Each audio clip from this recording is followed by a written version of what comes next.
see what are the formulae are there in this chapter.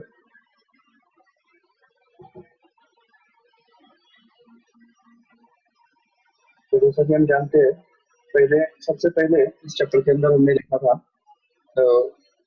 some formulae which are related to the first law of thermodynamics. ठीक है, तो starting में हमने यही देखा, सबसे पहला फॉर्मूला वही देखा कि फर्स्ट लॉ ऑफ थर्मोडायनामिक्स जो कहता है सिंपल सी बात कि जो dq होता है, तो dq is always equal to du plus dw. This formula is actually called as the first law of thermodynamics, and here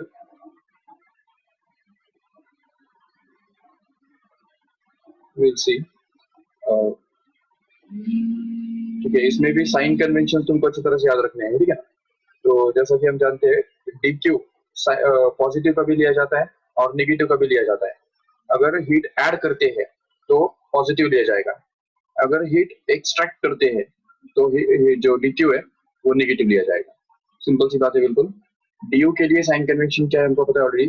अगर टेम्परेचर बढ़ता है तो उसके लिए du पॉजिटिव लिया जाएगा, और अगर टेम्परेचर कम होता है तो ऐसे केस में जो है du नेगेटिव लिया जाएगा। और dw के लिए साइन कन्वेंशन क्या है? If the gas is expanded, अगर गैस एक्सपांड होता है तो ऐसे केस में गैस जो है वर्क डन उसका पॉजिटिव लिया जाएगा। But on the other hand if suppose the gas is compressed then the work done will be considered as negative. Remember, so all these are the sign conventions in the first law of thermodynamics. अभी उसके चलते इसका ही दूसरा form है जो dq के लिए हमारे पास फॉर्मूला क्या है, क्योंकि हम जानते हैं अगर प्रेशर कांस्टेंट है तो dq के लिए हमारे पास फॉर्मूला बनता है dq is equal to n cp into dt। याद रखो ठीक से, यहाँ पे n मतलब क्या है, नंबर ऑफ मोल्स, cp मतलब द कांस्टेंट प्रेशर पे स्पेसिफिक हीट, और change in temperature dt। Okay, फिर वापस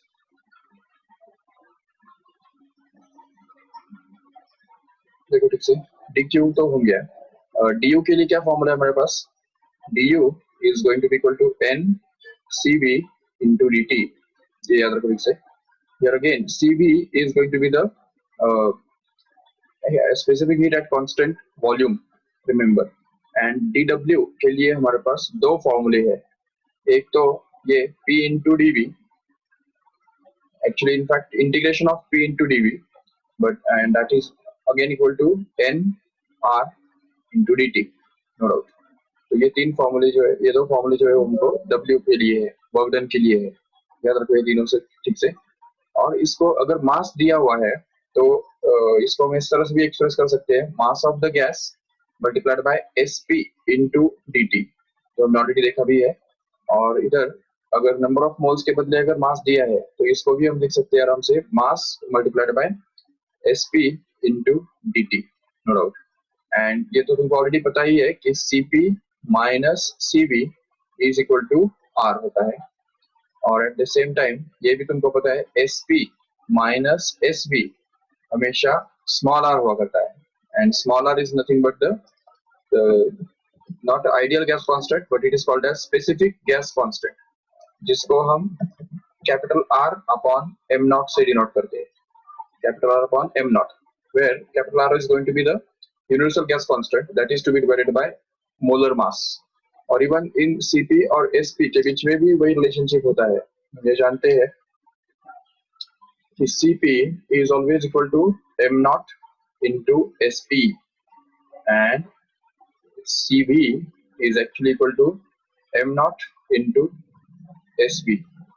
ओके, तो ये सब चीजें हमने ऑलरेडी इसमें, ये काइनेटिक थ्योरी ऑफ गैसेस में भी हमने ये सब चीजें सीखी है, देखा है हमने ऑलरेडी। बट अभी इस चैप्टर के अंदर स्पेशली हमने सबसे पहले क्या देखा, देखो कि अलग अलग प्रोसेस हमने देखी है, प्रोसेस, स्पेशली ये पूरे चैप्टर के अंदर प्रोसेस ही इम्पोर्टेंट है। तो सबसे पहला जो प्रोसेस हमने देखा आइसोथर्मल प्रोसेस, करेक्ट है। तो आइसोथर्मल प्रोसेस के अंदर हमने देखा कि temperature remains constant, and temperature remain constant इसलिए dt becomes 0, and because of that PV is going to be a constant, so we can use that P1 V1 is equal to P2 V2, and even ये भी हमने देखा कि isothermal process के अंदर dt zero होने की वजह से dq और du सेम ही होते हैं, और जबकि sorry dq and dw same ही होते हैं, वर्क डन और जो अमाउंट ऑफ हीट एब्जॉर्ब्ड है वो सेम ही होता है। और यहाँ पे वर्क डन जो है आइसोथर्मल प्रोसेस के अंदर वर्क डन कैसा बनता है, तो हमने डिराइव किया था उसका इक्वेशन, और वो हमको मिला था N R T into log to the base 10 sorry log to the base e v2 upon v1, correct है।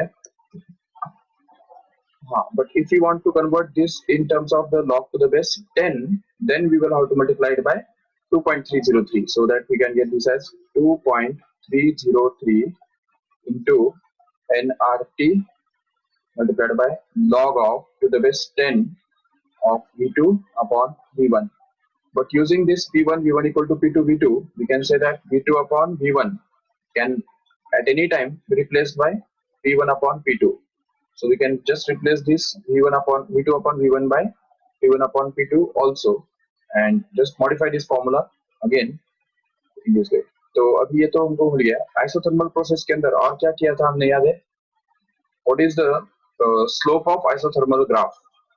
If you draw the graph between pressure and volume in case of isothermal process, then it looks like this. इस type का graph हमको मिलता है। इसका slope क्या बनता है? What is the formula for slope of isothermal graph? Is going to be minus p by v. Remember, p by v यही स्लोप है isothermal ग्राफ का, याद रखो ठीक से। और at the same time अगर adiabatic bulk modulus sorry isothermal bulk modulus अगर हम ढूंढते हैं, bulk modulus under isothermal condition will actually be equal to minus P only, simply pressure P के बराबर होगा है वो। तो ये सब फॉर्मूले हमने आइसोथर्मल प्रोसेस में देखे थे स्पेशली। अभी हम देखते हैं आगे जो दूसरा प्रोसेस कौन सा था हमारा, आइसोपोरिक प्रोसेस। चलो ठीक है, तो आइसोपोरिक process, it is very simple process because in that process the volume change is going to be zero because volume is going to be constant, and volume constant होने की वजह से change in volume zero हो जाएगा। और इसकी वजह से यहाँ पे हम देख सकते हैं कि वर्क डन जो है वर्क डन बिल्कुल भी नहीं होने वाला है, क्योंकि वॉल्यूम ही अगर चेंज नहीं होगा तो सीधी बात है वर्क डन होगा ही नहीं। और वर्क डन अगर नहीं होगा तो whatever amount of heat is given to the gas will be just utilized into increasing its temperature, and that's why we can say dq is going to be same as du, and hence we can say that whatever amount of heat is given to the gas will just get utilized in increasing its temperature, and since work is not done, work done का निकालने का सवाल ही नहीं पैदा होता है। तो इसलिए और इसमें वॉल्यूम कांस्टेंट होने के कारण ये जो ग्राफ्स है वो भी हम डिस्कस कर सकते हैं आराम से। प्रेशर और टेम्परेचर के बीच में का जो ग्राफ है वो सिर्फ स्ट्रेट लाइन आता है, बाकी दोनों ग्राफ्स कांस्टेंट आते हैं, स्ट्रेट लाइन हॉरिजॉन्टल या वर्टिकल आ जाते हैं। ठीक है, तो ये हो गया आइसोपोरिक प्रोसेस के बारे में। तो this is about the isochoric process. Next we can see isobaric process. तो आइसोबैरिक बार मतलब प्रेशर, तो इसलिए आइसोबैरिक प्रोसेस के अंदर क्या होता है ना, प्रेशर कांस्टेंट रहता है। तो प्रेशर कांस्टेंट होने के कारण हम देख सकते हैं कि सीपी हम यूज कर सकते हैं यहाँ पे सीपी। तो यहाँ पे सीपी जो है वो फिक्स्ड होता है, और उसकी वजह से जो डीक्यू है, d q can be proved to be equal to N into c p into d t, and even this d u can be proved to be equal to N into c v into d t. वो तो वैसे भी हमेशा होता ही है डीयू का value, but DQ का value यहाँ पे एन सीपी डीटी के बराबर होता है। और आइसोबैरिक प्रोसेस होने की वजह से यहाँ पे जो वर्क डन है, तो वो वर्क डन इस केस में pressure into change in volume के बराबर बन जाता है, simply pressure into change in volume, that's it. तो graph between pressure and volume will be like this because pressure is constant. Pressure constant होने के कारण ग्राफ जो है वो इस तरह से बनेगा, और इसके नीचे का जो एरिया है वही हमको वर्क डन के फॉर्म में मिल जाएगा, नो डाउट। और उसके बाद फिर प्रेशर कांस्टेंट होने की वजह से वॉल्यूम और टेम्परेचर के बीच में जो ग्राफ है वो स्ट्रेट लाइन बनेगा ऐसे, ठीक है, तो याद रखो इससे। और ये होता है आइसोबैरिक प्रोसेस के अंदर। चलो ठीक है, the next thing is about the adiabatic process. तो एडियाबैटिक प्रोसेस के अंदर हमने क्या देखा, देखो तो एडियाबैटिक प्रोसेस में हमने ये देखा dq is going to be 0. No heat is going to get absorbed by the gas or evolved from the gas. So there is no exchange of heat between system and surroundings. तो इसलिए फिर यहाँ पे इसमें क्या होता है ना कि du plus dw automatically becomes 0, which means that du is going to be minus of dw and dw is going to be minus of du. तो इसकी वजह से यहाँ पे देखो कोई भी कांस्टेंट नहीं है, none of these are constants. देखो pressure variable, volume variable, temperature variable, all of them are variable in this process, adiabatic process. And because of that, if we see the graph between pressure and volume, then it will look like this. It is more steep than the isothermal graph, and because of that only we can say that the pressure, the product of pressure and volume raised to gamma remains constant in case of an adiabatic process. It can be proved. We have proved it. So pressure into volume raised to gamma remains constant, and at the same time temperature into volume raised to gamma minus 1 also remains constant in this case. So temperature T into V raised to gamma minus 1 remains constant, and gamma we know that this gamma is going to be a adiabatic constant, which is going to be either 5 by 3 or 7 by 5 or 9 by 7 depending upon monoatomic gas or diatomic vibrating non-vibrating diatomic gas और vibrating diatomic gas, remember, ठीक है ना. तो उसके हिसाब से जो है गैमा का वैल्यू हमको मिलता है, एंड प्रॉपर गैमा का वैल्यू डालने से हमको प्रॉपरली ये जो T V raise to gamma minus 1 equal to constant और P V raise to gamma equal to constant ये भी हमको मिल जाता है. और इसको हम न्यूमेरिकल्स के अंदर यूज कर सकते हैं इस तरह से कि P1 into V1 raise to gamma is equal to P2 into V2 raise to gamma. और इवन ये भी यूज कर सकते हैं आराम से, that is T1 into V1 raised to gamma minus 1, which is going to be equal to T2 into V2 raised to gamma minus 1 again. तो ये इस टाइप के इक्वेशंस हमको यूज करने होते हैं. और at the same time you have to understand here that the work done in this process, तो इस प्रोसेस के अंदर जो वर्क डन होता है तो उसके लिए हमारे पास फॉर्मूला है, दो फॉर्मूले हैं एक्चुअली. एक तो बनता है P1 V1 minus P2 V2 that is to be divided by gamma minus 1, and that is also equal to n R into T1 minus T2 that is to be divided by gamma minus 1 again. So these are the two formulae for work done. तो इस तरह से हमको work done मिलता है इस adiabatic process के अंदर का, तो ये हमको इस तरह से याद रखना है. और इसके अलावा डी यू के लिए जो फॉर्मूला है, मतलब energy absorb in the process of adiabatic process, तो that is going to be equal to n CV dt as usual, no doubt we can use it here. And the next is, what is the slope of this isothermal adiabatic curve? The slope of this adiabatic curve is just gamma times the slope of isothermal curve. ये भी हमने prove किया था already. ये gamma times P by V आ जाता है. P मतलब pressure, V मतलब volume. And isothermal adiabatic condition में जो बल्क मॉडुलस होता है गैस का, तो वो कितना बनता है तो वो भी हमको पता है ऑलरेडी, gamma टाइम्स प्रेशर के बराबर हुआ करता है. ये सारे फॉर्मूले जो है वो हमको यूज करने हैं इधर, तो एडियाबेटिक प्रोसेस के अंदर. चलो ठीक है. तो और साइक्लिक प्रोसेस के अंदर तो हम जानते हैं ऑलरेडी कि साइक्लिक प्रोसेस के अंदर पूरा जो P और V के बीच में जो ग्राफ है वो एक साइकिल के जैसा होता है, जो फिर से उसी पॉइंट पे आ जाता है जहाँ पे वो पहले हम स्टार्ट करते हैं. तो जहाँ से हमने स्टार्ट किया उसी पॉइंट पे फिर से आ जाते हैं. तो इसलिए फिर इस प्रोसेस में du जो है साइक्लिक प्रोसेस के अंदर du remains 0, remember. And because of that only dq is same as dw. Okay, तो ये होता है cyclic process के अंदर. And we know that free expansion of the gas. What is free expansion of the gas? When the gas is allowed to expand freely without any external pressure,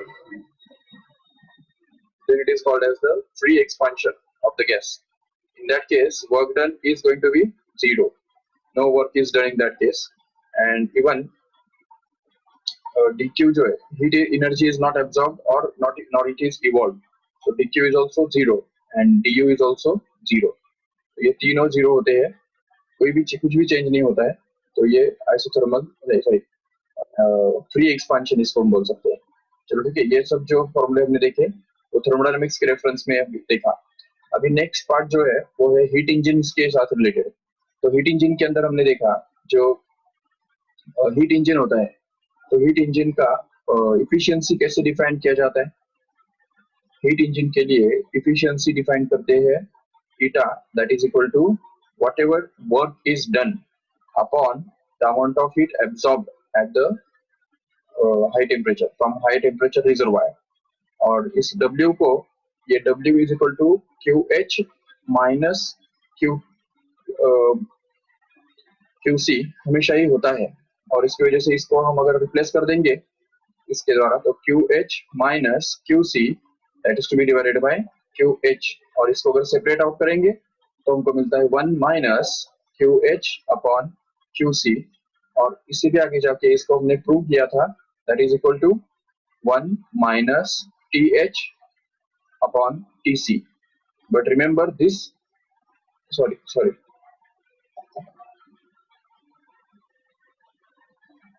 ऊपर कौन है दिख रहा है ना, ऊपर यहाँ पे क्यू सी रहने वाला है और नीचे क्यू एच आने वाला है। तो यहाँ पे भी ऊपर टी सी आएगा और नीचे टी एच आएगा, नो डाउट। ठीक है, तो ये, लेकिन ये फॉर्मूला सिर्फ कैरनॉट इंजन के लिए यूज करना है, याद रखो, ठीक है ना, कैरनॉट इंजन। तो ये वाला फॉर्मूला लास्ट वाला, बाकी ये जो फॉर्मूले है वो किसी भी हीट इंजन के लिए तुम यूज कर सकते हो, ये वाला भी किसी भी हीट इंजन के लिए यूज कर सकते हो। And if you want to express this efficiency in percentages, then efficiency will be expressed in percentages as W upon QH multiplied by 100। इसको सिर्फ 100 से मल्टीप्लाई करने का, तो वो इफिशियंसी जो है वो परसेंटेज में आ जाएगा, नो डाउट। और इसके बाद आगे जाके हमने देखा कि रेफ्रिजरेटर, तो रेफ्रिजरेटर का जो हीट कोएफिशिएंट ऑफ परफॉर्मेंस होता है, तो उसके लिए क्या फॉर्मूला हमने देखा था, अल्फा इज इक्वल टू, तो the amount of heat extracted from cold junction or cold temperature is going to be the output here, and whatever work is done is going to be the input. That's why QC upon W becomes the coefficient of performance. But we know that W can be always written as QH minus QC. So, and if we replace this QC by TC and QH by TH, then we get the formula for Carnot refrigerator, remember। तो Carnot refrigerator जो होता है उसका efficiency या coefficient of performance का जो formula है वो इस तरह से हमको मिलता है, TC upon TH minus TC। This is only for Carnot refrigerator, okay? But if suppose there is any another refrigerator, we can use this formula or this formula as well, but not this one here. This is only reserved for Carnot refrigerator। Okay उसके बाद क्या देखा था, alpha जो है coefficient of performance, उसके लिए हमने और एक फॉर्मूला यहाँ पे डिराइव किया था। क्यूसी मतलब क्या होता है, rate of the amount of heat which is extracted from the cold reservoir, which is going to be equal to H into T, where H stands for rate of heat flow, which is also called as the heat current, and work done is also called as the power into time। तो इसलिए time cancel होने से ये हमको मिल जाता है H upon P, जिसको हम लिख सकते हैं आराम से, there is a heat current divided by power. तो ये हमको अच्छी तरह से याद रखना है। This is going to be the formula for alpha, that is the coefficient of performance of refrigerator। Okay, what else? बस इतने ही तो फॉर्मूले है इस चैप्टर के अंदर, बाकी है क्या है। यस, अगर आपको चाहिए तो आप ये फॉर्मूले कॉपी करके लो फटाफट, रुकता है 1-2 minute.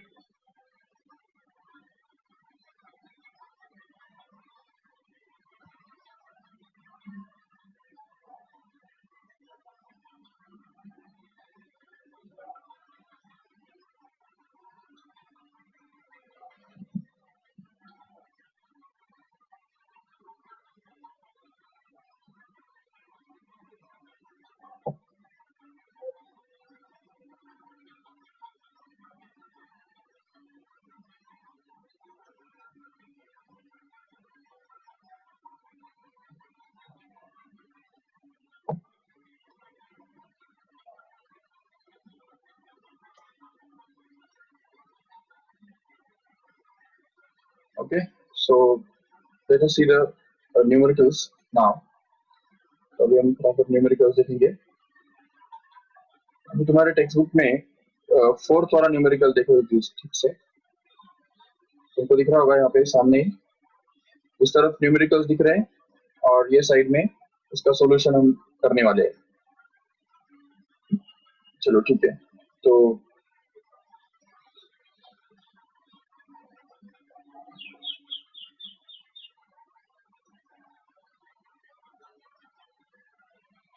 yes, read this numerical fast. A gas contained in a cylinder fitted with a frictionless piston expands against a constant external pressure of 1 atmosphere from a volume of 5 liter to volume of 10 liters. In doing so, it absorbs 400 joules of thermal energy from the surroundings. Determine the change in its internal energy of the system. तो देखो अभी आप से अगर ये gas work done करता है, क्योंकि एक्सपांड तो हो रहा है कि नहीं, तो एक्सपांड होने का मतलब है it's going to do the work and it's constant pressure पे जो वर्क डन किया जाता है उसके लिए क्या फॉर्मूला है हमारे पास, work done is equal to P into V2 minus V1, ये फॉर्मूला है। तो अभी यहाँ पे हमको उसको डालना है, तो प्रेशर के बदले क्या डाल देंगे, 1 एटमॉस्फेरिक प्रेशर, जो कि दिया हुआ है यहाँ पे देखो, pressure is given to be 1 atmosphere. तो बट 1 एटमॉस्फेयर मतलब कितना, तो वो होता है 1.013 into 10 raised to 5 Newton per meter square. This is going to be the 1 atmospheric pressure. Okay, and then we say the pressure. अभी इसके बाद हम देखेंगे what is the volume, initial volume and final volume. It's given here 5 liters and 10 liter. But we know that liter can be converted into meter cube by just multiplying it by 10 raised to minus 3. तो initial volume जो दिया है वो है 5 litre, मतलब वो हो गया 5 into 10 raise to minus 3 metre cube. और दूसरा फाइनल वॉल्यूम जो है वो दिया है 10 लीटर, मतलब वो हो गया 10 into 10 raise to minus 3 metre cube. तो इससे हमको वर्क डन मिल जाएगा आराम से। तो यहाँ पे आ जाएगा 1.103013 into 10 raise to 5 and that is to be multiplied with, तो यहाँ पे क्या आएगा, अभी वॉल्यूम V2 माइनस V1 अगर करेंगे ना तो 10 माइनस 5 ये आएगा इधर ब्रैकेट में और बाहर में आ जाएगा 10 raise to minus 3 as it is, ठीक है ना। तो इससे बन जाएगा 1.013 इंटू 10 रेस टू 5। अच्छा ये भी कर दो फटाफट, 10 raise to 5 into 10 raise to 3 minus 3 कितना बनता है वो 10 रेस टू 2 बनता है, और 10 माइनस 5 कितना, वो तो 5 आ जाएगा, तो इसलिए वो बन जाएगा 5 into 10 raised to 2 and that's it. So that we get this as 5065, correct है, 506.5. okay, so this is going to be in joule because we have used standard units, all standard units, but already they have given that in doing so the gas absorbs 400 joule of heat thermal energy. तो इसका मतलब यहाँ पे dq देखे रखा है, dq is going to be 400 joule. तो हमारे पास इक्वेशन है dq, du और dw, इनके बीच में क्या रिलेशनशिप है हमको पता है। अच्छा इसमें भी क्या है ना कि साइन कन्वेंशन भी हमको कंसीडर करने है। देखो गैस इज एक्सपांड्स, तो गैस एक्सपांड का मतलब क्या है, work done is going to be positive, तो यहाँ पे हमको पॉजिटिव कंसीडर करना पड़ेगा इसको। और बाकी dq जो है वो भी पॉजिटिव क्योंकि वो एब्जॉर्ब कर रहा है, तो एब्जॉर्ब करने का मतलब है इट्स पॉजिटिव, तो यहाँ पे भी पॉजिटिव साइन देना पड़ेगा।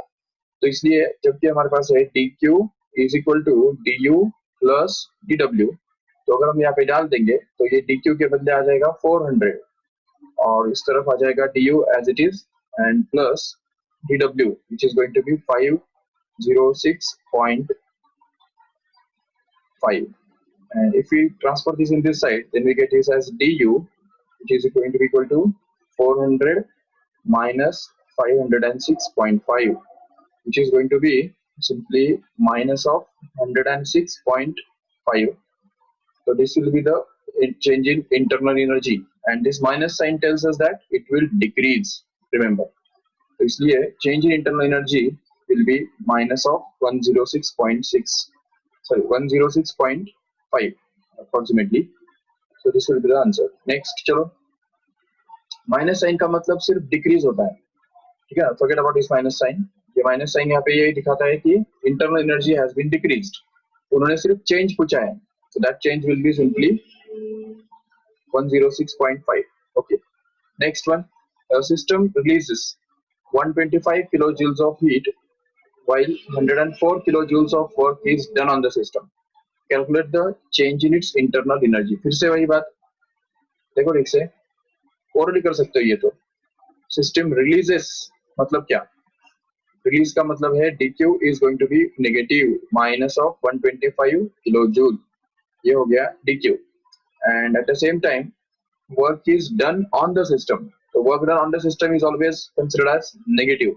So dw is going to be minus of 104 kilojoules, right? And we want to find out the change in its internal energy. So what we can get is dq again is going to be equal to du plus dw. So that dq के बदले आ जाएगा minus 125 is equal to du के बदले आ जाएगा जो हमको निकालना है minus 104. So that you can take this in this side and get it as 104 minus 125, which comes out to be equal to du, and hence du can be written to be equal to minus of 21 joule, and hence we can get that 21 kilojoule, sorry kilojoule. So 21 kilojoule will be the change in its internal energy, and that change is negative, which means that it decreases. So ये decrease होता है, याद रखो इसे. Next one, efficiency of a Carnot cycle is 75% if the temperature of hot reservoir is 27 degrees Celsius. Calculate the temperature of cold reservoir. It's okay, you can get it easily. Eta is given to be 75%, मतलब कितना? 75 upon 100, which is going to be 0.75. So eta मिल गया. और अभी temperature of hot reservoir मतलब ही क्या होता है? TH होता है, TH, जो कि यहाँ पे 727 डिग्री सेल्सियस दिया हुआ है, but that is in degree Celsius. We have to convert it into Kelvin. So 727 plus 273, which comes out to be 1000 Kelvin, remember. And now if we use the formula for eta, that is eta is equal to 1 minus Tc upon Th. तो इसमें से TH तो दिया हुआ है और ये eta भी दिया है, तो यहाँ पे आ जाएगा 0.75, which is going to be 1 minus Tc upon 1000. और फिर ये अगर शफल करेंगे तो हमको मिलेगा Tc upon 1000 is equal to 1 minus 0.75. So that we can get this Tc is equal to 1000 into this 1 minus 0.75. How much it is? It is 0.25 simply. So that's why we can get this as 250 Kelvin. But, we can convert it into Celsius temperature. तो अगर Celsius में convert करेंगे तो वो 23 आ जाएगा. Check करो, ये तो केल्विन है, तो इसलिए इसको अगर हमको डिग्री सेल्सियस में कन्वर्ट करना है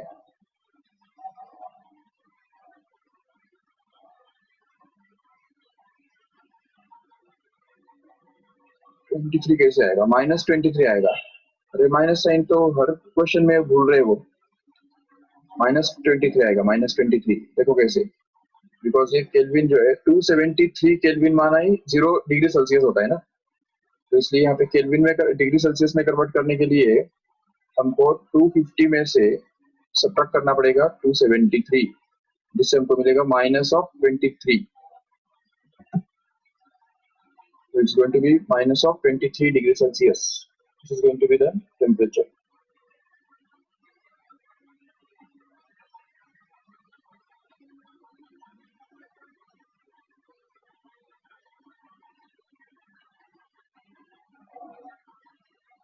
Okay, तो ये होता है.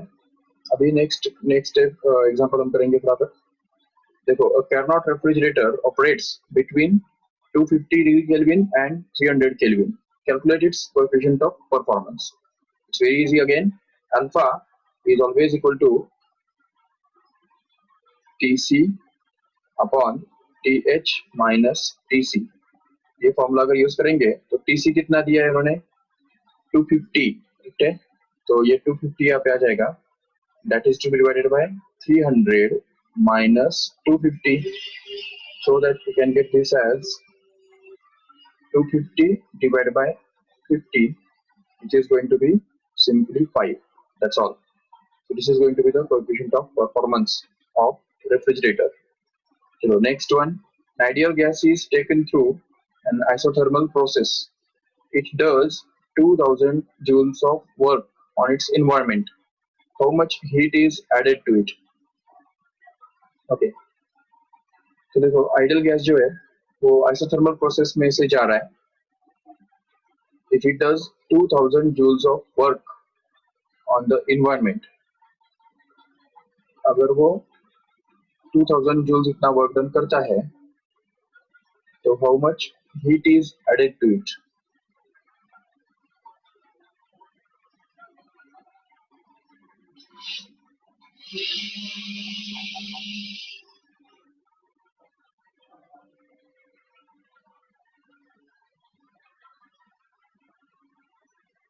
आइसोथर्मल प्रोसेस में चेंज इन टेम्परेचर जीरो होता है, du जीरो होता है, और उसकी वजह से dq और du सॉरी dq और dw दोनों ही सेम होते हैं. और यहाँ पे उन्होंने क्या बोला है, ideal gas is taken through an isothermal process if it does 2000 joule of work on environment. मतलब क्या, gas is doing the work, that means work done by the gas is considered as positive, so it's going to be 2000 joule and that is also positive. And since it's an isothermal process, we can say that the same amount of heat will be absorbed by the gas, so dq is also going to be same as 2000 joule. इन्होंने zero कैसे दिया है, it's a wrong answer. ठीक है ना. एक देखो यहाँ पे दो ऑप्शन है, या तो यहाँ पे हमको आइसोथर्मल प्रोसेस नहीं बल्कि यहाँ पे एडियाबेटिक प्रोसेस बोलना होगा. अगर उनको एडियाबेटिक प्रोसेस बोलना था तो फिर ठीक है, तो उस केस में हम क्या बोलते थे कि एडियाबेटिक प्रोसेस है, it's doing the work of 2000 joule, so it will be in case of adiabatic process we know that dq and du same ही होते हैं, मतलब साइन के डिफरेंस के साथ. बट अगर इसमें एडियाबेटिक प्रोसेस के अंदर dq जो है वो कंपल्सरी जीरो होता है, no heat is absorb by the gas. तो ऐसे केस में फिर what how much amount of heat is added to it, तो वो यहाँ पे जीरो बन जाएगा, तो वो करेक्ट आ जाएगा. अगर एडियाबेटिक प्रोसेस है तो समझा ठीक से, और अगर आइसोथर्मल प्रोसेस है तो फिर तो ये जीरो नहीं आने वाला, वो तो वर्क डन जितना होगा उतना ही वो हीट एब्सॉर्ब करेगा जरूर.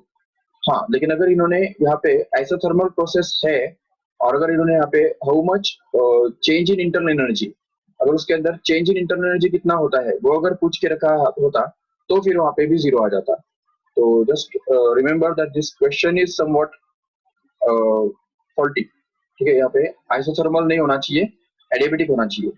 और अगर यहाँ पे आइसोथर्मल है तो यहाँ पे फिर हीट एडेड नहीं होना चाहिए बल्कि चेंज इन इंटरनल एनर्जी होना चाहिए.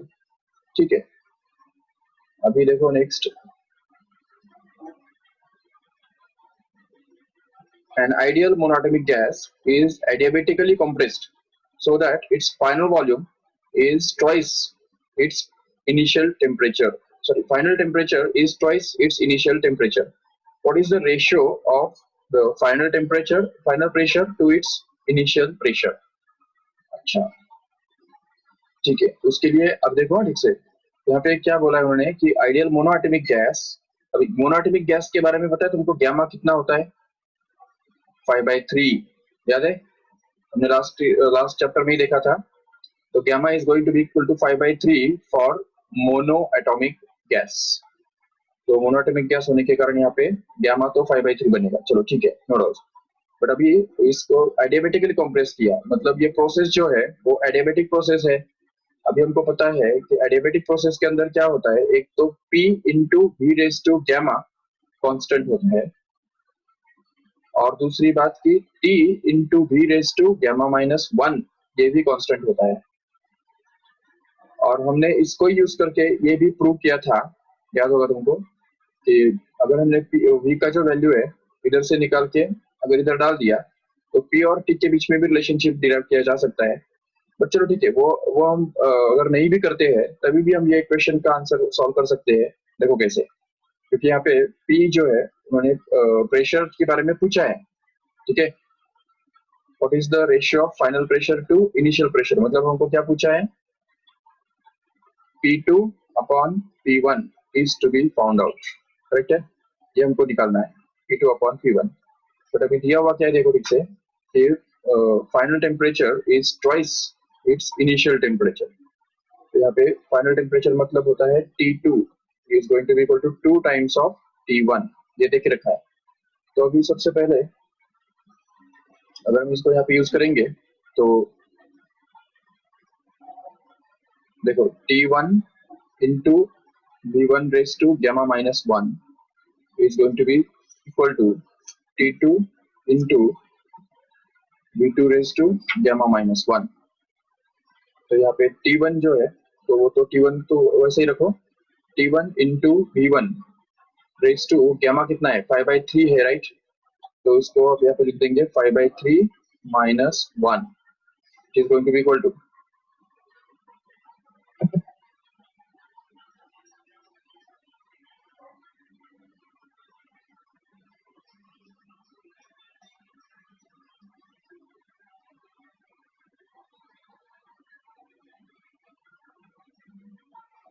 okay, so here it again T2 के बदले क्या रखना है हमको 2T1 राइट, ये बन गया 2T1 into V1 sorry V2 raised to gamma minus 1 that means 5/3 minus 1 again। अभी इसमें से क्या है T1 कैंसिल हो जाएगा देखो ठीक से, T1 will get cancelled and here 5/3 minus 1 मतलब क्या देखो ठीक से 5/3 minus 1 माना 2/3। तो अगर हम यहाँ पे डाल देंगे तो वो बन जाएगा सीधा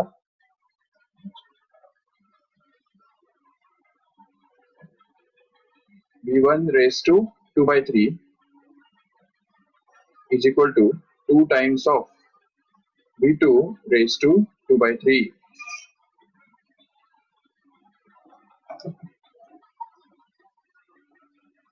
ठीक है, तो ये हमको मिल गया। अगर हमने दोनों तरफ अगर स्क्वायर रूट निकाला, चलो ठीक है कोई जरूरत नहीं है, अभी हमको क्या निकालना है देखो प्रेशर के बारे में हमको पूछा है तो ये वाला फॉर्मूला हमको यूज करना पड़ेगा PV raised to gamma is equal to constant। तो अगर वो यूज करेंगे तो हमको मिलेगा simply P1 into V1 raised to gamma is going to be equal to P2 into V2 raised to gamma, so that we can get this as, तो यहाँ पे P1 as it is into V1 raised to gamma, अभी gamma मतलब कितना है 5/3 है देखो, तो ये बन गया 5/3 which is going to be equal to P2 kept as it is multiplied by V2 raised to gamma, gamma is again 5/3, so this is going to be, अभी लेकिन क्या है देखो देखो इसको हम थोड़ा रीअरेंज करके ऐसा लिख सकते हैं कि नहीं, देखो ठीक से इसको ऐसा करो,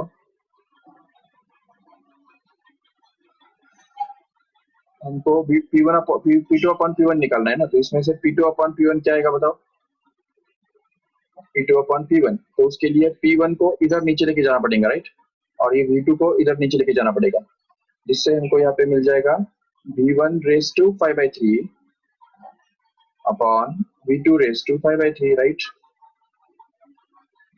But then if we take this 5/3 common, then we can be able to find it as V1 upon V2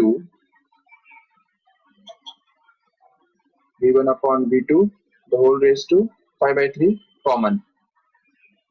अभी हमको यहाँ पे इसको सॉल्व करना है आगे, क्योंकि चलो ठीक है P2 upon P1 हमको मिलने वाला है, but what is V2 upon V1, can you find it here, sorry V1 upon V2 कितना मिल रहा है यहाँ पे दिख रहा है तुमको, ये देखो ये वाला जो स्टेप है ना इसको थोड़ा और आगे अगर सॉल्व करो तो इससे हमको मिलता है ये वाला V2 जो है वो नीचे लेके जाओ ये साइड में, तो इससे हमको मिलेगा V1 upon V2 the whole raised to 2/3 is going to be equal to 2, correct है, जिससे हमको मिलता है कि V1 upon V2 is equal to 2 raised to कितना, तो यहाँ पे आ जाएगा 3/2, करेक्ट है, उसका रेसिप्रोकल ये हो गया 3/2। And now if we put this value here, then what we get is ये v1 upon v2 का जो वैल्यू है वो अगर यहाँ पे डाल देंगे नीचे p2 upon p1 निकालने के लिए, तो इससे हमको ये मिल जाएगा, ब्रैकेट में आ रहा है 2 raised to 3/2 the whole raised to 5/3 as it is, so that it becomes actually 2 raised to 3/2 multiplied by 5/3, so that 3 gets cancelled, and what we are left with is simply 5/2. So 2 raised to 5/2, and 2 raised to 5/2 मतलब ही क्या, 2 raised to 5 का second root मतलब square root, so we can write this as square root of 2 raised to 5, and 2 raised to 5 means 32, it will be root of 32, and root of 32 we know it is going to be equal to how much, 32 का root तो निकाल सकते हैं आराम से, it will be something 5 point, so it will be actually 5 point something,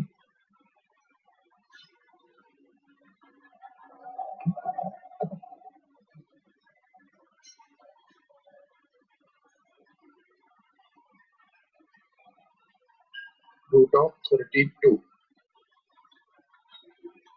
is going to be 5.6568.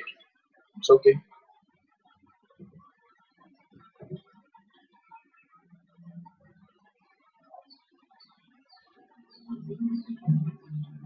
Okay, 5.6 approximately. This is going to be the answer. Got it? But here there is another method for this to solve. देखो यहाँ पे ये question solve करने के लिए हमारे पास और एक मेथड है, दूसरा अल्टरनेटिव मेथड, या तो लिख से we can discuss about the alternative method.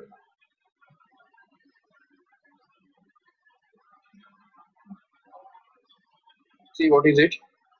So सबसे पहले हमको क्या करना है, देखो ये pressure P into V raised to gamma is equal to constant, ये हमको पता है already, and at the same time T into V raised to gamma minus 1 is equal to constant, ये भी हमको पता है, बट इन्होंने यहाँ पे ना जो है प्रेशर और टेम्परेचर, देखो टेम्परेचर और प्रेशर के बारे में बोला है, तो मतलब P और T के बीच में हमको रिलेशनशिप ढूंढना है, मतलब इसका मतलब वॉल्यूम हमको एलिमिनेट करना पड़ेगा, तो उसके लिए हम क्या करेंगे, देखो P V raised to gamma के अंदर V के बदले जो आइडियल गैस इक्वेशन से हमको क्या मिलता है, याद है, आइडियल गैस इक्वेशन से nRT अपॉन P ये मिलता है, बराबर, तो अगर हम यहाँ डाल देंगे यहाँ पे इसको, तो हमको मिलेगा P इंटू V के बदले आएगा nRT अपॉन P का whole raise to gamma, and that is going to be equal to constant, so that we can solve this further to be P into nR raised to gamma into T raised to gamma upon P raised to gamma, and that is going to be a constant, correct है? Now this nR raised to gamma is already a constant, so we can take it in the numerator. Yes, Anushka, Abhishek, कोई doubt है? हाँ sir, वो P ऊपर जाएगा तो V आएगा ना नीचे, P nRT अपॉन P उधर क्या क्या क्या, वो जो है V is equal to nRT upon P, हाँ उसके नीचे जो P उस साइड जाएगा तो V आएगा ना नीचे, अरे उस साइड कैसे जाएगा, वो gamma है ना इधर, हाँ वो gamma पहले डिस्ट्रीब्यूट करना पड़ेगा कि नहीं पहले, हाँ हाँ हाँ तब तो हो जाएगा उस तरफ, ठीक है? ठीक है।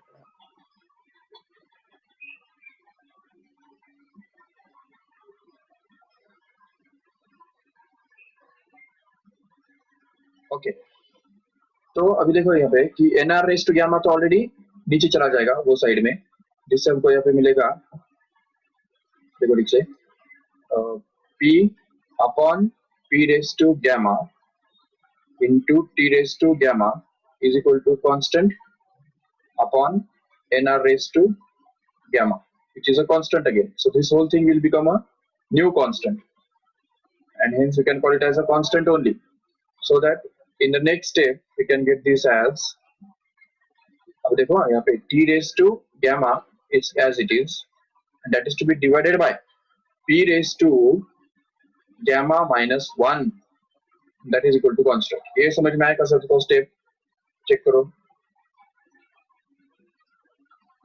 जैसे देखो अगर p raised to 1 upon p raised to 5 होता है तो ये कितना आएगा, p 1 upon p raised to 4 आ जाएगा कि नहीं, क्योंकि यहाँ पे p एक p और यहाँ का एक p कैंसिल हो जाएगा तो 4 ही बचेगा। सेम वही बात हमने यहाँ पे भी की है। तो यहाँ पे p मतलब क्या है, p raised to 1 है एक्चुअली, और ये जो है p raised to gamma है, तो इसलिए फिर ये एक p कैंसिल हो जाएगा तो gamma माइनस 1 इतना बचेगा यहाँ पे नीचे। तो ये जो है ये भी एक बहुत इंपॉर्टेंट रिजल्ट है। जैसे ये दो रिजल्ट हमको लर्न है, ये पहला p v raised to gamma equal to constant, ये एक रिजल्ट, और t v raised to gamma माइनस 1 इज इक्वल टू कॉन्स्टेंट। ये दो रिजल्ट्स जैसे तुमने प्रूव लर्न करके रखे हैं, तो वैसे ही ये तीसरा रिजल्ट याद करके रखो। देखो वो कहता है t raised to gamma upon p raised to gamma minus 1 is equal to constant. How can we remember this? देखो यहाँ पे t का gammath पावर, मतलब यहाँ पे t का पावर जो है वो gamma रहने वाला है और p का पावर gamma minus 1 रहने वाला है। तो मतलब सिंपल सी बात ये है कि ये gamma जो है वो t के ऊपर चला जाता है और ये gamma minus 1 जो है वो इधर p के ऊपर चला जाता है, और इन दोनों का जो रेशियो है, रेशियो प्रोडक्ट नहीं, रेशियो कांस्टेंट रहता है। ये बात अगर हम यूज करते हैं तो ये क्वेश्चन एक सेकंड में सॉल्व कर सकेंगे। देखो कैसे, तो इससे हमको पता चल गया कि t raised to gamma upon p raised to gamma minus 1 is going to be a constant. What does it mean? It means that t1 raised to, या इसको ऐसा भी लिख सकते हैं ऐसे कि t raised to gamma is proportional to p raised to gamma minus 1, ऐसा भी लिख सकते हैं कि नहीं। तो इसका ही मतलब हो गया कि t1 raised to gamma upon, तो चलो ठीक है, ये वाला अगर यूज करते हो तो भी हमको क्या मिलेगा, देखो t1 raised to gamma upon p1 raised to gamma minus 1 is going to be equal to t2 raised to gamma upon p2 raised to gamma minus 1। ये जो इक्वेशन है, ये वाला इक्वेशन हमने दो बार यूज किया, देखो ठीक से, एक इनिशियल केस में और दूसरा फाइनल केस में। तो अभी यहाँ पे हमको रिप्लेस करने हैं वैल्यूज। उन्होंने क्या दिया हुआ यहाँ पे, temperature, final temperature here is given to be twice of the initial temperature, बराबर। तो इसका मतलब होता है T2 is going to be equal to 2 times of T1। लेकिन उसके लिए हमको पहले क्या करेंगे, इसको T2 अपॉन T1 और P2 अपॉन P1 इसके फॉर्म में लेके आएंगे, चलेगा।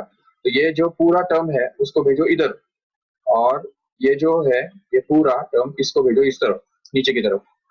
तो ऐसा करने से क्या होगा, देखो ठीक से, तो हमको ये मिलेगा कि ये P2 इस तरफ आ जाएगा, तो P2 raise to gamma minus 1 upon P1 raise to gamma minus 1 that is equal to, यहाँ पे क्या आएगा देखो ठीक से, तो T2 raise to gamma upon T1 raise to gamma, ठीक है। And now if we just combine the powers, ये पावर्स अगर हम कंबाइन करते हैं तो हमको मिलेगा P2 upon P1 the whole raised to gamma minus 1 which is going to be equal to, यहाँ पे आ जाए T2 upon T1 the whole raised to gamma.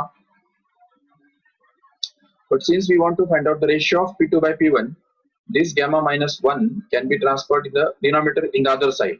तो दूसरे तरफ हमको उसको शिफ्ट करना पड़ेगा। तो इसको ही हम दूसरे वर्ड्स में लिख सकते हैं आराम से ऐसे कि P2 upon P1 is actually going to be equal to T2 upon T1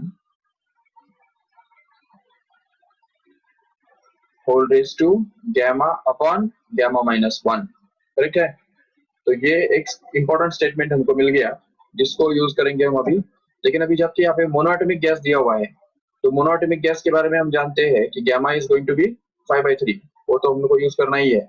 सो इससे हमको मिलता है gamma अपॉन gamma minus 1 क्या होगा, तो वो बनेगा simply 5/3 divided by 5/3 minus 1, so that we can get this as simply 5/3 divided by 2/3, and hence this 3 gets cancelled, and what we are left with is simply 5/2, correct है? And if we put this here, then we can be able to put it this as P2 upon P1, which is going to be equal to, अच्छा इसमें T2 upon T1 the whole raised to ये gamma upon gamma minus 1 जिसका value है ये 5/2, correct? तो इससे हमको ये मिल जाएगा यहाँ पे ऊपर 5/2, okay. But already T2 is given to be 2 times of T1, check, ये देखो यहाँ पे जो दिया हुआ है T2 is given to be 2 times of T1, so if you replace it by that here, then T2 upon T1 क्या बनता है? 2 बनता है, and that 2 raised to 5/2 gives us 2 raised to 5, and उसका root जो कि root of 32, and once again it comes out to be 5.6 as before. So this is going to be the ratio. चलो next वाला करो अभी। इसमें अगर कुछ डाउट है तो पूछो फटाफट। Just raise your hand if you have any doubt. Okay. तो अभी 10th वाला पढ़ो एक बार से। A hypothetical thermodynamic cycle is shown in this figure. Calculate the work done in 25 cycles. Can you find out the work done in one cycle at least? How to find out the work done in one cycle? Simply by finding out the area enclosed by this cycle. तो इस cycle के द्वारा enclosed area अगर निकालेंगे तो वो area माना ही work done रहने वाला है। अब ये जो एरिया है, ये एरिया एक्चुअली निकालना इतना इजी नहीं है, क्योंकि ये जो भले दिख रहा है सर्कल, लेकिन वो एक्चुअली सर्कल है क्या? नहीं, क्योंकि उसका देखो ये जो है डायमीटर अलग है, इस तरफ का डायमीटर अलग है और वर्टिकल डायमीटर अलग है, तो वो एक्चुअली सर्कल नहीं बल्कि इलिप्स है। तो उसके लिए तुमको एक बात पता होनी चाहिए कि देखो जैसे सर्कल जो होता है ना, सर्कल, तो सर्कल का अगर रेडियस r है तो हम जानते हैं कि उसका जो एरिया है, तो एरिया का फॉर्मूला क्या होता है? Pi r square, no doubt. But तुम जानते हो कि इलिप्स जो होता है, इलिप्स, सपोज ये इलिप्स है हमारे पास, तो इलिप्स के बारे में हम जानते हैं कि there is a semi major axis and semi minor axis for the ellipse. Semi major axis is denoted by small a, and semi minor axis of ellipse is denoted by small b here. And in the same way, as the area of a circle is going to be pi r square, we can prove that the area of an ellipse is always equal to pi into a into b. Remember, pi ab, ये बात याद रखो ठीक से। a मतलब क्या है यहाँ पे? ये इस तरफ का रेडियस, मतलब उसका major axis, semi major axis, और b मतलब क्या है यहाँ पे? Shortest distance from the centre, and this is the longest distance from the centre. Centre से ये दो ही पॉइंट है ऐसे जो वर्टेक्स है, जो ये मैक्सिमम दूर है और ये मैक्सिमम मिनिमम दूर है, इसलिए इसका जो डिस्टेंस है ये सेमी माइनर एक्सिस कहलाता है, सेमी मेजर एक्सिस कहलाता है, और ये जो डिस्टेंस है वो सेमी माइनर एक्सिस कहलाता है। और इन दोनों का जो प्रोडक्ट है वो अगर हम करेंगे और उसको अगर पाई से मल्टीप्लाई करेंगे तो इससे हमको एरिया ऑफ मिलता है इलिप्स का। और अगर एरिया ये जो इलिप्स है वो अगर सर्कल बन जाता है, तो when ellipse will become circle, its a will become same, a and b will become the same, and that case we can say that the area of that ellipse will actually be equal to pi into a, that means pi a square, where a is going to be the radius. तो अगर वो circle बन गया तो उसमें फिर semi major axis semi minor axis बोलने की जरूरत ही नहीं रहेगी ना, फिर तो उसको तो हम सिंपली ए रेडियस बोल सकते हैं। इसलिए याद रखो ठीक से कि area of an ellipse is always given by pi a b, pi multiplied by product of the major axis and minor axis, remember. तो अगर हम ये बात यहाँ पे यूज करते हैं तो देखो यहाँ पे ये डायग्राम के अंदर तुमको क्या दिख रहा है? इसका मेजर एक्सिस कितना है? तो ए जो है semi major axis of that ellipse is going to be this distance 4 और 6 के बीच में का जो डिस्टेंस है वो यहाँ पे हमको मिल रहा है, तो उसको हम लिख सकते हैं 6 minus 4, करेक्ट है, which is going to be actually 2 meter cube, remember. So this actually will be equal to 2 meter cube, okay. तो ये एक तरफ से हमको मिल गया a, और b कितना है? देखो ये जो डिस्टेंस है वर्टिकल वाला डिस्टेंस कितना है, तो उसके लिए ये देखो ये 11 है, और यहाँ पे नीचे कितना है? 1 है, दिख रहा है? अगर तुमको क्लियर दिखना है तो देखो ठीक से,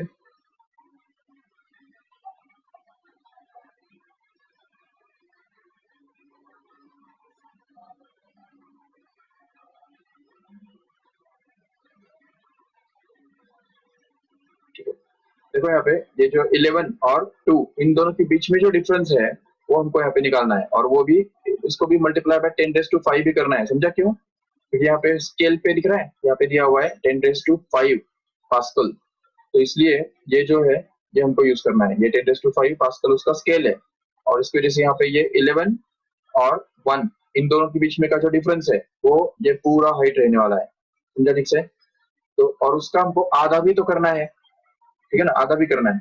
तो उसके लिए b निकालने के लिए हमको क्या करना पड़ेगा, देखो ठीक से, तो b will actually be equal to 11 minus 1 upon 2 and that is to be multiplied by 10⁵. समझा ठीक से? जो बनता है 10 upon 2 multiplied by 10⁵, which comes out to be equal to 5 into 10⁵, and hence we can say that the area of one cycle will be actually equal to pi a b, because it is a ellipse, right? And that's why we can get this as pi into a, which is 2, and multiplied by b, which is 5 into 10⁵, which comes out to be 10 multiplied by 10⁵ becomes 3.14 into 10⁶, and this is going to be the area of one cycle, which is going to be the work in cycle, one cycle। एक cycle में इतना work done हो रहा है, चलो ठीक है, but अगर एक साइकिल में इतना वर्क डन हो रहा है तो फिर 25 साइकिल में कितना होगा? देखो यहाँ पे 25 साइकिल का पूछा है, तो इसलिए फिर वर्क डन इन 25 साइकिल्स, तो 25 साइकिल्स में कितना वर्क डन होगा? तो एक साइकिल भी जितना होता है उसका 25 टाइम्स होगा, और कितना होगा? तो इसलिए 25 times 3.14 multiplied by 10⁶, and that is going to be simply 78.5 into 10⁶ joule, which happens to be simply इसे गलत किया ये, अगर हमको इसको 7.85 के फॉर्म में लिखना है तो फिर क्या करना पड़ेगा? 7.85 मल्टीप्लाइड बाय 10⁶ लिखना पड़ेगा। बट अगर इसको हमको किलो जूल में एक्सप्रेस करना है तो फिर वो ऐसा आ जाएगा 7.85 into 10⁴ into 10⁵ and joule, but this 10⁵ joule becomes kilojoule, and hence we can say that this 7.85 into 10⁴ kilojoule, this will become the work done in 25 cycles, no problem। Okay, yes Anushka?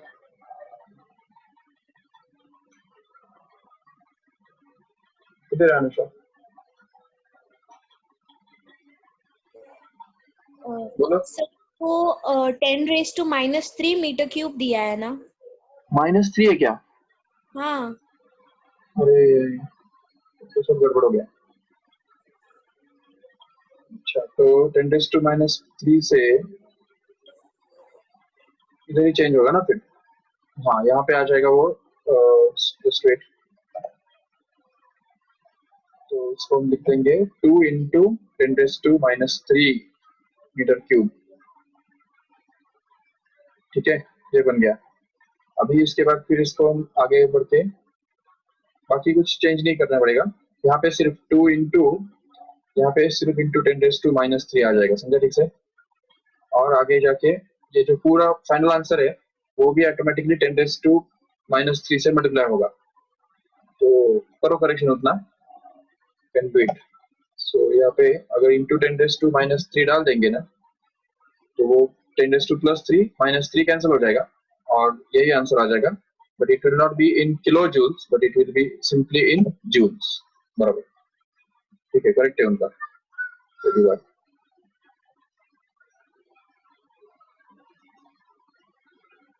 ठीक है।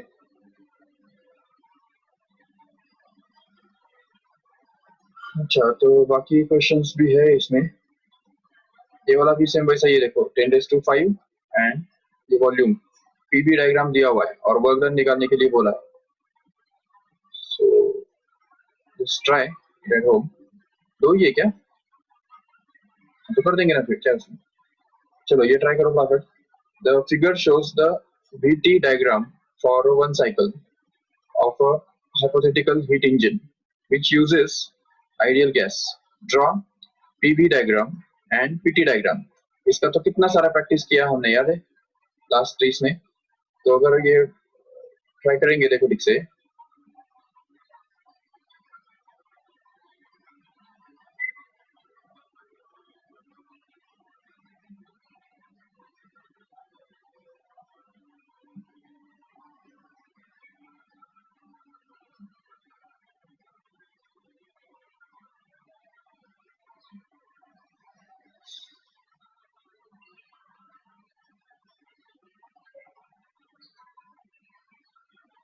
Answer a b. सिर्फ a B कैसे हो सकता है? और ऊपर से ये सभी प्रोसेस जो है ना, वो ओरिजिन में से पास होने वाले ग्राफ्स होने चाहिए। ये जो ग्राफ है वो ओरिजिन में से पास होने वाला होना चाहिए। ये भी प्रॉपर प्रोपोर्शन में डायग्राम ड्रॉ नहीं किया है उन्होंने। चलो ये हम नेक्स्ट टाइम करेंगे, बाद में करेंगे ये। पहले ये 12th वाला कर दो फटाफट। चलो सीधे question number 12। A system is taken to its final state from its initial state in a hypothetical path as shown in the figure. Calculate the work done in each case. Okay, ठीक है। तो ये pressure और ये volume, और यहाँ पे ये ग्राफ ड्रॉ किया हुआ इस तरह से।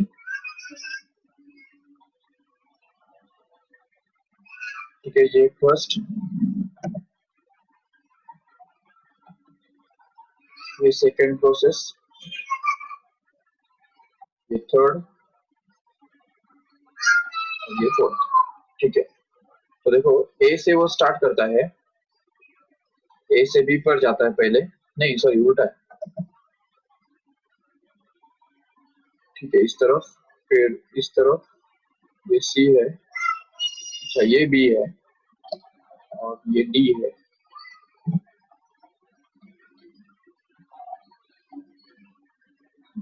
ठीक है ना। तो देखो ए बी प्रोसेस में कितना वर्क डन हुआ, how much it will B WAB। which type of process is this? It's a isobaric process। समझा कैसे? Pressure is constant. So isobaric process के अंदर फॉर्मूला क्या होता है वर्क डन का?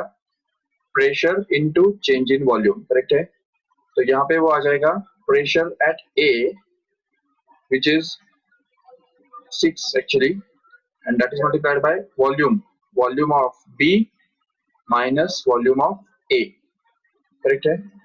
तो ये अगर करेंगे सॉल्व, तो प्रेशर एट A कितना है 6, but don't forget it two multiplied by 10⁵ here, तो स्केल में ही देके रखा है, तो इसलिए फिर यहाँ पे आ जाएगा 6 into 10⁵, and that is to be multiplied by VB। How much is VB? ये देखो इधर, यहाँ पे VB का मतलब है ये 6 but it is in litre, बराबर। लीटर का कन्वर्जन तुमको पता होना चाहिए, इंटू 10⁻³ होता है, तो इसलिए ये बन गया 6, और उसमें से माइनस करना है ये A का जो कि 2 है, तो इसलिए यहाँ पे आ जाएगा 6 - 2, and that is to be multiplied by 10⁻³ because it is in liter, volume is in liter, see it here। Okay, so we get that this has 6 into ये 6 - 2 is 4 into 10⁻² as it is, so that 6 4s are 2400, so 2400 joule। This is going to be the work done in AB। देखो ठीक से, तो AB के अंदर इतना work done हुआ। अच्छा, BC के अंदर वर्क डन होने वाला है क्या? बिल्कुल नहीं, इट्स आइसोबैरिक प्रोसेस, वॉल्यूम तो कांस्टेंट है वहां पे, और वैसे भी इस BC के नीचे का एरिया कितना है, वो तो 0 ही आएगा जरूर, इसलिए work is not done in BC। So what is the work done in BC? It is going to be 0 joule, remember। अच्छा, अभी CD के बारे में बोल सकते हो यहाँ पे। Work done in CD will actually be equal to, ये देखो CD is again a isobaric process, right? But here the volume is going to decrease, right? And hence the work done will be negative here, but it will be equal to PC multiplied by change in volume, मतलब VD minus VC। तो ये अगर करो आगे तो PC कितना है देखो ठीक से, पीसी मतलब प्रेशर एट सी और प्रेशर एट डी एक ही बात है वो, जो कि यहाँ पे 2 दिख रहा है, ठीक है 2, गलती से उन्होंने थोड़ा ऊपर डाल दिया है, वो 2 ही है, तो यहाँ पे ये 2 आ जाएगा, but don't forget it two multiplied by 10 raised to 5 and that is to be multiplied by VD minus VC. VC is 2 here and VD is 2 and VC is 6, right? So इसलिए यहाँ पे आ जाएगा 2 minus 6 and that is to be multiplied by 10 raised to minus 3 because it is liter. तो इसलिए वो बन जाएगा 2 into ये 2 minus 6 बनता है minus 4 into 10 raised to 2 as it is. So that we get this as minus 800 joule. That's it. So minus 800 joule.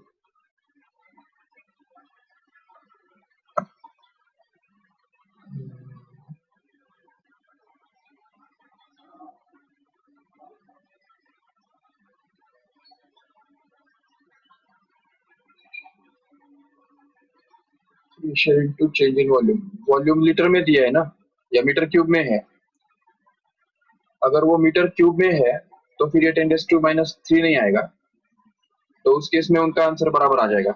ये जो उन्होंने आंसर दिया है वो तभी आएगा जब ये मीटर में हो, मीटर क्यूब में हो, it should be there in meter cube, right? So in that case you can get this correct answer. Otherwise अगर वो लीटर में है तो लीटर में होने की वजह से हमको यहाँ पे 10 raised to minus 3 के साथ मल्टीप्लाई करना ही पड़ेगा इधर, और उसकी वजह से ये 10 raised to minus 3 की वजह से वो 800 आ जाएगा और यहाँ पे 2400 ही आ जाएगा, समझा ठीक से? तो बाकी दोनों प्रोसेस में तो डीए में भी वर्क डन 0 है, देखो क्यों? क्योंकि it's a constant volume process, तो इसलिए work done in DA is also equal to 0 joules, no doubt, because it's a constant volume process. बाकी इसमें 2400 joules और 800 joules, no doubt. और अगर ये मीटर क्यूब में दिया है तो फिर ये दोनों आंसर्स करेक्ट आएंगे, ओके? तो that's all about this numericals in this chapter.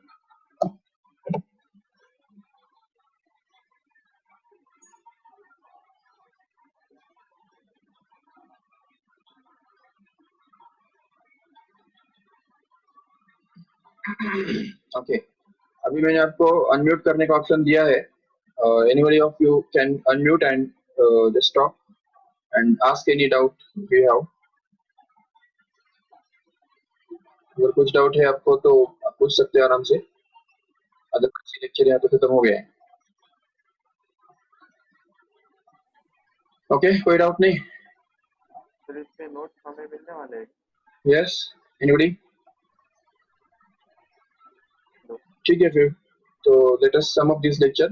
Deepak sir के लेक्चर का जो मीटिंग आईडी है वो आपको मिल जाएगा 2 मिनट में, सो उससे आप ज्वाइन करना, पासवर्ड वही रहेगा। चलो ठीक है, thank you all of you, bye bye. Thank you, sir. Thank you, sir. Okay bye bye.